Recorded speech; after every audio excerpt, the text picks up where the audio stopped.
नमस्कार विद्यार्थी मित्रांनो, आपण मॅथ्स 2 मधला लेसन नंबर 6 स्टार्ट केलेला आहे सर्कल. बघा, सर्कल या धड्यामध्ये आपण शिकत असताना सुरुवातीला आपण बेसिक माहिती पाहूया. इथे तुम्हाला फिगर दाखवलेली आहे. आता या फिगरमध्ये काय काय घटक आहेत ते आपण बघू. बघा, या ठिकाणी पी हा पॉइंट दाखवलेला आहे. हा आहे fixed point. The fixed point is called the centre of the circle. हा जो फिक्स्ड पॉइंट असतो याला आपण सेंटर ऑफ द सर्कल असं म्हणतो. त्यानंतरचा भाग आहे बघा, the segment joining the center of the circle and any point on the circle is called a radius. की सेंटर पासून सर्कल वरचा कोणताही एक पॉइंट जॉईन करणाऱ्या सेगमेंटला काय म्हणायचं आहे? Radius of the circle. मग या फिगर मध्ये किती रेडियस तुम्हाला दिसतील? तर radius PA, radius PC, radius PD. Okay, हा भाग तुम्ही वहीमध्ये लिहिला असेल. मी मागे याच्या अगोदर तुम्हाला नोट्स पाठवलेल्या होत्या. मग यांना म्हणायचं आहे रेडियस. त्यानंतरचा भाग आहे कॉर्ड ऑफ द सर्कल. त्याच्या आधी आपण बघू डायमीटर कशाला म्हणायचं आहे. बघा, a line segment which joins any two points on the circle and it goes from the centre of the circle is called a diameter. सर्कलवरचे कोणतेही दोन पॉइंट जॉईन करणाऱ्या आणि सेंटरमधून जाणाऱ्या सेगमेंटला काय म्हणायचं आहे? Diameter of the circle. मग या ठिकाणी DC जो आहे त्याला काय म्हणायचं आहे? Diameter of the circle. इथे आपण लिहून टाकूया, DC is the diameter of the circle. Radius पण आपल्याला दिलेला आहे. इथे रेडियसची नावं आपल्याला लिहिता येतील. PA, PC अँड PD are the radius of the circle. त्यानंतर सेंटर. सेंटर कोणता आहे? P is the centre of the circle. त्यानंतर आपल्याला विचारलंय कॉर्ड. बघा, कॉर्ड कशाला म्हणायचं आहे? The segment with joining any two points on the circle. सर्कलवरचे कोणतेही दोन पॉइंट्स जोडणाऱ्या सेगमेंटला आपण कॉर्ड असं म्हणतो. बघा, कॉर्ड आणि डायमीटरमध्ये काय फरक आहे? डायमीटरची डेफिनेशन काय सांगितली? की सर्कलवरचे कोणतेही दोन पॉइंट जोडणाऱ्या पण सेंटरमधून जाणाऱ्या सेगमेंटला आपण काय म्हणतो? डायमीटर. पण कॉर्डमध्ये अशी अट घातलेली नाही. फक्त सर्कलवरचे कोणतेही दोन पॉइंट जोडणारा जर सेगमेंट असेल तर त्याला आपण कॉर्ड म्हणतो. म्हणजे BC is a chord of a circle. त्याचबरोबर CDला सुद्धा आपण कॉर्ड ऑफ अ सर्कल म्हणू शकतो. पण BCला आपण डायमीटर म्हणू शकत नाही, कारण BC हा सेगमेंट सेंटरमधून गेलेला नाही. ओके, दोन्हीतला फरक लक्षात ठेवा की कॉर्ड म्हणजे काय? तर सर्कलवरचे तो कोणतेही दोन पॉइंट जॉईन करणारा सेगमेंट. मग तो CD ही असू शकतो किंवा BC सुद्धा असू शकतो. आणि डायमीटर म्हणजे सर्कलवरचे कोणतेही दोन पॉइंट जॉईन करणारा पण त्याचबरोबर तो सेगमेंट सेंटरमधून पण जाणारा असला पाहिजे, तरच त्याला आपल्याला डायमीटर असं म्हणता येईल. मग diameter is a biggest chord of the circle. हे सेंटेन्स लक्षात ठेवायचं आहे.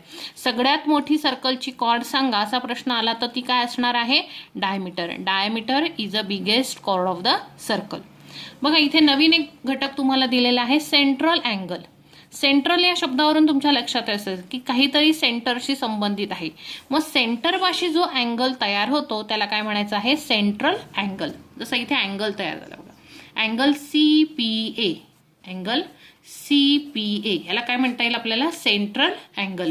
किंवा इथे तयार झालेला अँगल DPA. अँगल DPA ह्याला सुद्धा आपल्याला सेंट्रल अँगल असं म्हणता येईल, कारण तो सर्कलच्या सेंटर पाशी तयार होतो. ओके, देन अँगल विचारला त्यांनी CPA. अँगल CPA कोणत्या प्रकारचा आहे तो? Central angle. इथे आपण लिहू शकतो सेंट्रल अँगल. ओके, ही झाली आपली बेसिक माहिती. त्याचबरोबर खाली इथे तुम्हाला डेफिनेशन्स दिलेले आहेत. ह्या डेफिनेशन सुद्धा वहीत लिहायचे आहेत. त्याबरोबर खाली दिलं आहे सर्कल्स इन अ प्लेन. बघा, वेगवेगळ्या प्रकारचे सर्कल्स कसे आहेत. पहिला प्रकार दिलाय कॉन्ग्रुएंट सर्कल्स, की जे असे दोन सर्कल्स की ज्यांची रेडियस सारखी असेल. बघा, इथे रेडियस दाखवलेली आहे. रेडियस म्हणजे काय? मी आत्ता वरती सांगितलं की सेंटरपासून सर्कलवरचा कोणताही एक पॉइंट जॉईन करणारा सेगमेंट असतो त्याला म्हणायचं आहे रेडियस. मग ह्या दोन्ही सर्कलमध्ये रेडियस सेम आहे, सो यांना म्हणायचं आहे कॉन्ग्रुएंट सर्कल्स. सेकंड टाईप दिला आहे कॉन्सेंट्रिक सर्कल्स. बघा इथे एकात एक तुम्हाला सर्कल्स ड्रॉ केलेले दिसत आहेत, पण ह्या सगळ्या सर्कल्सचा सेंटर मात्र काय आहे, एकच आहे, पण त्यांची रेडियस मात्र वेगवेगळी असेल. ह्या पहिल्या सर्कलची रेडियस एवढीच आहे, दुसऱ्या सर्कलची रेडियस एवढी आहे आणि तिसऱ्या सर्कलची रेडियस मोठी आहे. म्हणजे इथे सर्कल वेगवेगळ्या आकाराचे आहेत, वेगवेगळ्या मापाचे आहेत, पण त्यांचा सेंटर एकच आहे. मग अशा प्रकारच्या सर्कल्सला काय म्हणायचं आहे, concentric circles. Then third type आहे circles intersecting in a point. इथे दोन सर्कल्स दाखवलेले आहेत, त्यांचे सेंटर्स डिफरंट आहेत, रेडियस डिफरंट आहे, पण त्यांचा इंटरसेक्टिंग पॉइंट किंवा त्यांच्यामध्ये असणारा कॉमन पॉइंट हा एकच आहे. यांना म्हणायचं आहे circle intersecting in a point. Intersect होणे म्हणजे एका पॉइंटमध्ये ते मिळतात, त्याला म्हणायचं आहे इंटरसेक्टिंग पॉइंट. मग हे असेही दाखवता येतात किंवा या प्रकारे सुद्धा ते दाखवता येतात. इथे त्यांचे सेंटर्स बघा वेगवेगळे आहेत, म्हणजेच त्यांची रेडियस वेगवेगळी असणार आहे, पण त्यांचा कॉमन पॉइंट हा एकच असतो. चौथा प्रकार आहे सर्कल्स इंटरसेक्टिंग इन 2 पॉइंट्स. 2 पॉइंट्समध्ये इंटरसेक्ट होणारे सर्कल. हा एक त्यांच्यातला कॉमन पॉइंट आहे आणि हा एक कॉमन पॉइंट आहे. अशा सर्कल्सला म्हणायचं आहे सर्कल्स इंटरसेक्टिंग इन 2 पॉइंट्स. त्यानंतर पुढे तुम्हाला दिलेला आहे एक थेरम मी लिहायला सांगितलं होतं नोटबुकमध्ये. हे थेरम आहे ते a perpendicular drawn from the centre of a circle on its chord bisect the chord. बघा a perpendicular drawn from the centre, सेंटरपासून परपेंडिक्युलर हा ड्रॉन केलेला आहे. म्हणजे ही जी रेषा आहे ओपी हा जो सेगमेंट आहे याला म्हणायचं आहे परपेंडिक्युलर. मग सेंटरपासून हा जो कॉर्ड आहे कॉर्ड ए बी यावरती एक परपेंडिक्युलर ड्रॉन केला, तर तो या कॉर्डला काय करतो, बायसेक्ट करतो. बायसेक्ट करणे म्हणजे काय, त्याचे 2 भाग करतो. बघा ओपी या सेगमेंटमुळे काय होतं, परपेंडिक्युलरमुळे काय होतं, ए बी या कॉर्डचे 2 भाग होतात. ते भाग कसे होतात, इक्वल भाग होतात. म्हणजे A P is equal to P B असे 2 समान भाग होतात. यासाठी हे थेरम दिलेलं आहे. मग त्यामध्ये गिव्हन काय काय माहिती दिलेली आहे. Segment A B is a chord of a circle with centre O. Segment O P is perpendicular to chord A B. हे आहे चिन्ह परपेंडिक्युलरचं. Segment O P is perpendicular to chord A B. O P हा chord A B वरती perpendicular आहे. Prove काय करायचं आहे, तर segment A P is congruent with segment P B हे आपल्याला प्रूव्ह करायचं. Draw segment O A and segment O B. O A आणि ओ बी हे 2 आपण प्रूव्ह करण्यासाठी कन्स्ट्रक्ट केलेलं आहे, म्हणून ते डॉटेड लाईननी दाखवलंय. Then triangle O P A आणि ट्रायंगल ओ पी बी मध्ये. आता ह्या 2 ट्रायंगल जर आपण कॉन्ग्रुएंट दाखवले तर त्यावरून आपण ए पी आणि पी बी हे सुद्धा कॉन्ग्रुएंट आहेत हे प्रूव्ह करू शकतो. बघा कसं, तर angle O P A and angle O P B हे दोन्ही कॉन्ग्रुएंट झाले, कारण हा ओ पी काय टाकलेला आहे, ए बी वरती परपेंडिक्युलर टाकला आहे, त्यामुळे इथे 90 डिग्रीचे अँगल दोन्ही ठिकाणी तयार झाले. So angle O P A is congruent with O P B. कारण लिहिलंय त्याचं segment O P is perpendicular to chord A B. Then हा एक पहिला मुद्दा आपण प्रूव्ह केला. पहिला आपण दोन्ही ट्रायंगलमधले अँगल्स म्हणजे एक जोडी त्यांची प्रूव्ह करून दाखवली, कॉन्ग्रुएंट आहे ही. देन सेकंड पॉईंट काय दाखवला इथे बघा, segment O P. Segment O P is congruent with segment O P. बघा ह्या ट्रायंगलमध्ये सुद्धा सेगमेंट ओ पी आहे आणि ह्या ट्रायंगलमध्ये सुद्धा सेगमेंट ओ पी आहे. म्हणजे सेगमेंट ओ पी हा काय झाला, दोन्हीकडे कॉमन झाला. सो त्याचं रिझन लिहायचं आहे कॉमन साईड. कॉमन साईड असल्यामुळे ती इकडे पण आहे आणि इकडच्या ट्रायंगलमध्ये सुद्धा आहे. हा दुसरा मुद्दा झाला. ओके, आता इथे एक अँगल 90 डिग्रीचा आहे आणि एक साईड त्यांची कॉमन आहे. मग यावरून आता तिसरा मुद्दा काय दिलाय बघा, हायपोटेनस ओ ए. बघा ओ ए ही आहे हायपोटेनस. इथे 90 डिग्रीचा अँगल तयार झाला म्हणजे हा राईट अँगल आहे. मग राईट अँगल असेल तर राईट अँगलच्या अपोजिट साईडला आपण काय म्हणतो, हायपोटेनस. मग ही आहे हायपोटेनस ओ ए, ही आहे हायपोटेनस ओ बी. मग ह्या दोन्ही हायपोटेनस सुद्धा ह्या ट्रायंगलमध्ये काय येतील, कॉन्ग्रुएंट येतील. कशावरून येतील, तर ही जी हायपोटेनस आहे ही ह्या सर्कलची रेडियस आहे. सेंटरपासून सर्कलपर्यंतचं डिस्टन्स त्याला आपण रेडियस म्हणतो. मग ही रेडियस आणि ही रेडियस म्हणजे एका सर्कलमध्ये आपण कितीही रेडियस काढल्या तरी त्या सारख्याच लांबीच्या असणार आहेत. म्हणून O A is congruent with O B या ठिकाणी आपल्याला दाखवता येईल. त्याचं रिझन आहे radii of the same circle. बघा 3 घटक आपण कॉन्ग्रुएंट दाखवलेले आहेत. सो आपण म्हणू शकतो की triangle O P A is congruent with triangle O P B. By कशामुळे? तर hypotenuse side theorem. Hypotenuse side theorem या कसोटीनुसार आपण म्हणू शकतो की हे दोन्ही ट्रायंगल कॉन्ग्रुएंट आहेत. आता हे दोन्ही हे दोन्ही ट्रायंगल कॉन्ग्रुएंट असतील तर त्याच्यातले जे रिमेनिंग पार्ट्स आहेत ते सुद्धा कॉन्ग्रुएंट असणार आहेत. मग आता रिमेनिंग पार्ट म्हणजे कोणता? तर बघा PA is equal to PB आपण दाखवू शकतो. So segment PA is congruent with segment PB आपण दाखवू शकतो. त्याचं कारण लिहायचं आहे congruent sides of congruent triangle, म्हणजे एकरूप त्रिकोणांचे एकरूप बाजू. या कारणानुसार आपण PA आणि PB कॉन्ग्रुएंट आहेत हे प्रूव्ह केलेलं आहे. हे थेरम वहीमध्ये लिहायचं आहे. त्याचबरोबर पेज नंबर 78 वरती तुम्हाला आणखीन एक थेरम दिलेला आहे. The segment joining the centre of the circle and the mid point of its chord is perpendicular to the chord. बघा, सेंटरपासून ते त्याच्या ऑपोजिट असणारा जो कॉर्ड आहे त्याच्या मिड पॉइंटपर्यंत जोडलेला जो सेगमेंट आहे तो या कॉर्डला परपेंडिक्युलर असतो हे आपल्याला प्रूव्ह करायचं आहे. ओके, थेरम वाचा, इथे दिलेला आहे, एक्सप्लेन केलेलं आहे. थेरम वाचून वहीमध्ये सोडवायचं आहे आणि हे सेंटेन्स जे आहे ते आपल्याला लक्षात ठेवायचं आहे, कारण त्याचा वापर करून आपल्याला पुढे उदाहरणं सोडवायची आहेत. आपण आता बघूया प्रॅक्टिस सेट 6.1 मधला फर्स्ट क्वेश्चन. बघा, क्वेश्चन फर्स्ट आपल्याला दिला यामध्ये distance of chord AB from the centre of a circle is 8 centimetre. आपण एक रफ फिगर ड्रॉ करायची आहे. यामध्ये कॉर्ड AB आपण दाखवायचा आहे. या ठिकाणी आहे कॉर्ड AB, नाव देऊया आपण त्याला कॉर्ड AB. त्याचा डिस्टन्स आपल्याला दिलेला आहे 8 cent. Distance of a chord AB from the centre of a circle. सर्कलच्या सेंटरपासून ह्या कॉर्ड ABचं डिस्टन्स किती आहे? 8 सेंटीमीटर आहे. म्हणजे हे डिस्टन्स असणार आहे 8. सेंटरला नाव आपण देऊया O.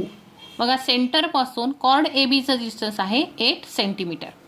Length of the chord AB is 12 centimetre. ह्या कॉर्डची लेंथ किती दिलेली आहे? तर 12 सेंटीमीटर इतकी दिलेली आहे.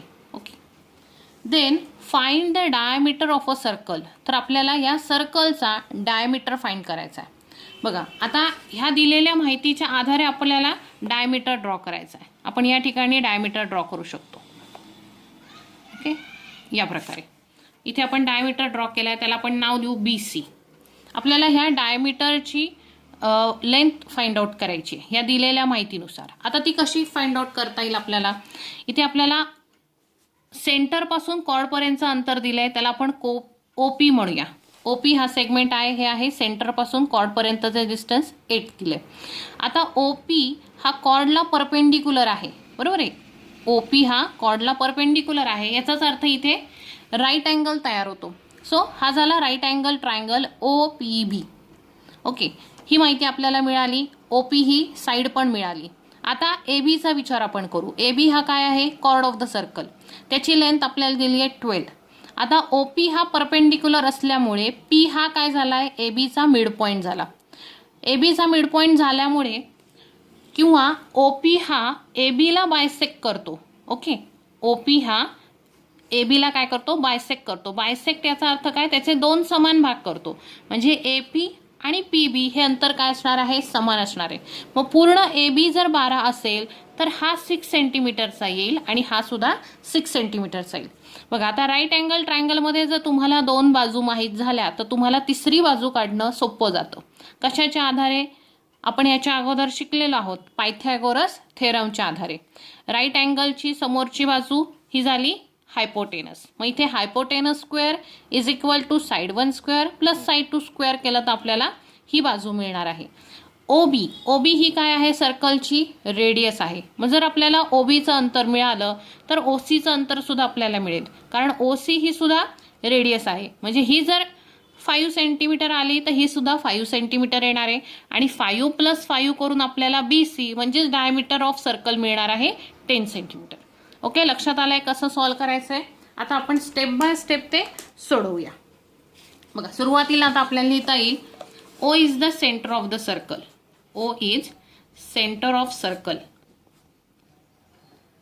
Then OP is a distance from centre to chord. Okay. Then OP is equal to 8 centimetre. ही माहिती आपल्याला दिलेली आहे. Then OP is perpendicular to AB. OP is perpendicular to AB. OP is perpendicular to AB. Therefore, PB is equal to half of AB. काय लिहिता येईल? PB is equal to half of AB. PB हा काय असणार आहे? ABच्या निम्म्या लांबीचा असणार आहे. बघा 12च्या निम्मे आपण केले 6 आले. So PB is equal to half of AB. इथे लिहिताना आपल्याला असं लिहायचं आहे. तोंडी सांगून आपल्याला मार्क मिळणार नाही. सो लेखी सुद्धा आपल्याला करता आलं पाहिजे. सो PB काढताना हाफ ऑफ AB करायचं आहे. तो येणार आहे हाफ ऑफ AB. AB दिलेला आहे 12. So half of AB is equal to येणार आहे 6 सेंटीमीटर. मग आपल्याला PB मिळाला 6 सेंटीमीटर आणि OP सुद्धा आपल्याला मिळाला 8 सेंटीमीटर. देन आता आपल्याला प्रूव्ह करायचं आहे की this is right angle triangle. So इथे लिहूया आपण angle OPB is equal to 90 degree. त्याचं रिझन लिहायचं. Why it is a 90 degree. Reason आपल्याला लिहिता येईल because segment OP is perpendicular to chord AB. कारण सेगमेंट OP हा कॉर्ड AB ला कसा आहे? परपेंडिक्युलर आहे. So angle OPB is a 90 degree. Therefore in triangle OPB by using Pythagoras theorem. Pythagoras theorem. So हा राईट अँगल ट्रायंगल आहे म्हणून आपण पायथागोरस थेरमचा वापर या ठिकाणी करणार आहोत. सो राईट अँगलची opposite side hypotenuse. So hypotenuse square म्हणजेच hypo square is equal to side 1 square plus side 2 square. Hypo आहे इथे OB चा square is equal to side 1 OP चा स्क्वेअर प्लस साईड 2 PB चा स्क्वेअर. व्हॅल्यू पुट करायच्या. OB आपल्याला काढायची आहे. OB तसाच लिहायचा OB square is equal to OP square म्हणजे 8 चा स्क्वेअर प्लस PB स्क्वेअर म्हणजे 6 चा स्क्वेअर. सो इथे 8 चा स्क्वेअर म्हणजे त्याच नंबरला मल्टिप्लाय करायचं. 8 8 जा 64 प्लस 6 6 जा 36. ओके. ॲडिशन येणार यांची 100. OB स्क्वेअर आला आपला 100. आपल्याला OB स्क्वेअर हवंय का? नकोय. सो आपण स्क्वेअर काढून टाकायचा आहे. सो इथे आपण असं लिहू शकतो OB square is equal to. आता 100 हा सुद्धा होल स्क्वेअर नंबर आहे. कितीचा स्क्वेअर आहे तो? 10चा. सो 10चा स्क्वेअर आपण करू. आता या ठिकाणी बघा दोन्हीकडे स्क्वेअर आले. सो दोन्हीकडचे स्क्वेअर आपण कॅन्सल करू शकतो. So OB is equal to आपल्याला मिळेल 10. OB इज इक्वल टू 10 आपल्याला मिळालेला आहे. सो OB ही काय आहे? Radius of the circle. So radius OB is equal to 10. Therefore diameter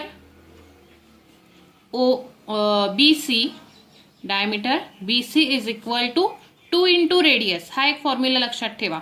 रेडियसच्या दुप्पट डायमीटर असतो. So diameter is equal to 2 into radius. हा फॉर्म्युला तुम्ही आधीच्या वर्गांमध्ये शिकलेला आहात.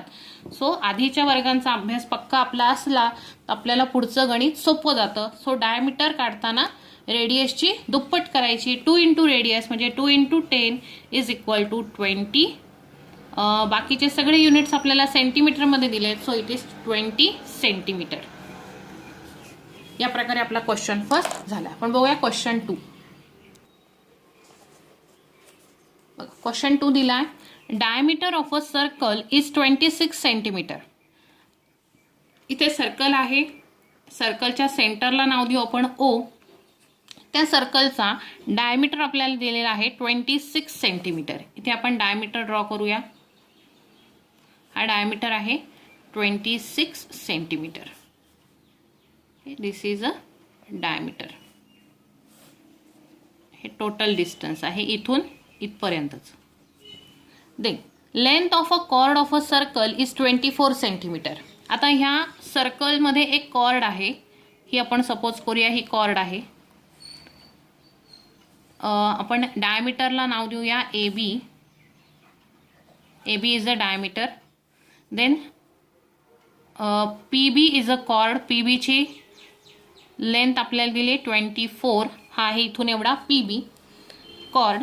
Then find the distance of the chord from the centre. आपल्याला काय काढायचं आहे? डिस्टन्स कुठलं काढायचं आहे, कॉर्ड आणि सेंटरमधलं डिस्टन्स. हा आहे सेंटर, हा आहे कॉर्ड. म्हणजे इथे आपल्याला हा परपेंडिक्युलर ड्रॉ करावं लागेल. ओके, हे जे आहे हे डिस्टन्स आपल्याला काढायचं आहे. इथे नाव देऊया आपण सी नाव देऊया. ओके, ओसी, ओसीचं डिस्टन्स आपल्याला फाइंड आउट करायचं आहे. बघा आपल्याला ए बी माहिती आहे, A B is a diameter, P B माहिती आहे, P B is a chord, आणि आपल्याला ओसीचं डिस्टन्स काढायचं आहे. बघा ओसी जर आपण जोडला इथे, तर इथे आपल्याला पुन्हा हा ट्रायंगल तयार झालेला दिसतो. ओके, राईट अँगल ट्रायंगल तयार झालेला दिसतो, कारण ओसी आपण जोडल्यानंतर OC is a perpendicular drawn from centre to the chord of the circle. So when we draw a segment with joining center and the chord of the circle which is perpendicular to the chord and it's bisect the chord. तो कॉर्डला काय करतो, bisect सुद्धा करतो. म्हणजे इथे तो right angle तयार करतो आणि त्याचबरोबर तो याला बायसेक्ट करतो. म्हणजे याला परत 2 पार्ट्समध्ये तो डिव्हाइड करतो, 2 इक्वल पार्ट्समध्ये तो याला डिव्हाइड करतो. म्हणजे आपल्याला सी बी काढणं सोपं जाईल. हा जो पी बी 12 आहे, तर सी बी किती येणार आहे, इथे हा 12 येणार आहे, हा 12 येणार आहे. मग सारखंच आपल्याला करावं लागेल की C B is equal to half of P B. मग आपल्याला सी बी मिळेल 12 सेंटीमीटर. त्याचबरोबर इथे आता डायमीटर दिला आहे, तर त्यावरून आपल्याला रेडियस काढता येईल. Radius is half of a diameter, डायमीटरच्या हाफ असणार आहे, म्हणून हा जो पूर्ण 26 असेल तर हा 13 येईल आणि हा 13 येईल. ओके, म्हणजे राईट अँगल ट्रायंगलमधल्या आपल्याला 2 बाजू मिळाल्या. तिसरी बाजू शोधणं आपल्याला आता सोपं जाईल bye using Pythagoras theorem. Okay, या प्रकारे स्टेप बाय स्टेप जायचं आहे, गणित अवघड नाहीये. आता आपण बघूया कसं सोडवायचं आहे लेखी. इथे लिहूया आपण O is the centre of the circle. O is the centre of the circle. Okay, then A B is a diameter. A B is a diameter, ती आपल्याला दिलेली आहे. A B is equal to 26 centimetre. Therefore, OB is equal to half of AB. Okay, OB is equal to half of AB because OB is a radius. OB ही काय आहे, radius आहे, जी डायमीटरच्या हाफ असते. So half of 26 is equal to 13 centimetre. OB आपल्याला मिळालेला आहे 13 सेंटीमीटर. देन आता आपल्याला फाइंड आउट करायचं आहे CB. देन इथे लिहूया आपण CB is equal to half of PB. CB is equal to half of PB. इथे लिहायचं आहे OC is perpendicular to PB. So CB is equal to half of PB, कारण OC हा PB ला perpendicular आहे, तो त्याला बायसेक्ट करतो. सो आपण हे लिहू शकतो.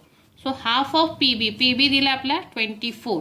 सो येणार आहे तो 12. डिवाइड करा, 2 1 जा 2, 2 2 जा 4. CB मिळाला आपल्याला 12 centimetre. Then angle OCB is equal to 90 degree. Reason पुन्हा तेच येईल आपलं, OC is perpendicular to PB. Then in triangle OCB by using Pythagoras theorem. By using Pythagoras theorem, पायथागोरसचं थेरम वापरून.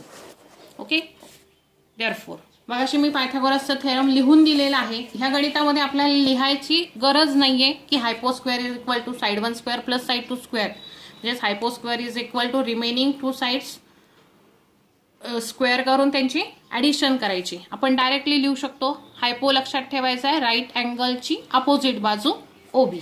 So OB square is equal to OC square plus CB square. Okay, OB square आपल्याला माहिती आहे 13चा square is equal to OC आपल्याला काढायचा आहे, तो तसाच मांडायचा, OC square plus CB 12 square. 13चा स्क्वेअर स्क्वेअर मी लर्न करायला सांगितलेले आहेत तुम्हाला वारंवार. 13चा स्क्वेअर येत नसेल तर 13 इंटू 13 करून बघा. 169 is equal to OC square plus 12चा स्क्वेअर 144. आता आपल्याला OC स्क्वेअर काढायचं आहे, त्यासाठी 144 इकडे आहे, तो आपल्याला या बाजूला न्यायचा आहे. तो इथे प्लस आहे, इकडे जाताना मायनस होईल. फक्त मी आता OC स्क्वेअर इकडे राहील, तो लिहिताना इथे लिहिते OC square is equal to 169 मधून 144 मायनस करायचे. सो 169 आधी लिहा, minus 144. OC square is equal to, बघा यांची सबट्रॅक्शन काय येईल, 9 minus 4 5, 6 minus 4 2, 1 minus 1 0. So OC square आलेला आहे आपला 25. सो OC स्क्वेअर, या बाजूला स्क्वेअर आहे तर ही संख्या सुद्धा आपल्याला स्क्वेअर फॉर्ममध्ये लिहिता येईल. 25 कितीचा स्क्वेअर आहे, 5 चा स्क्वेअर. सो लिहा 5 चा square. So OC is equal to येणार आहे 5. बघा इथे दोन्ही साईडचे स्क्वेअर काय होतील, कॅन्सल होतील. दोन्ही साईडला जर सेम नंबर असेल, सॉरी इथला कट करायचा आहे, इथला स्क्वेअर आणि इथला स्क्वेअर कट झाला. So OC is equal to आलेला आहे 5. इथे 2 तसाच लिहा. सो OC ची व्हॅल्यू आलेली आहे आपली 5. मग OC म्हणजेच काय आहे बघा, the distance between the centre and the chord. मग इथे लास्ट आन्सर आपण लिहू शकतो, द डिस्टन्स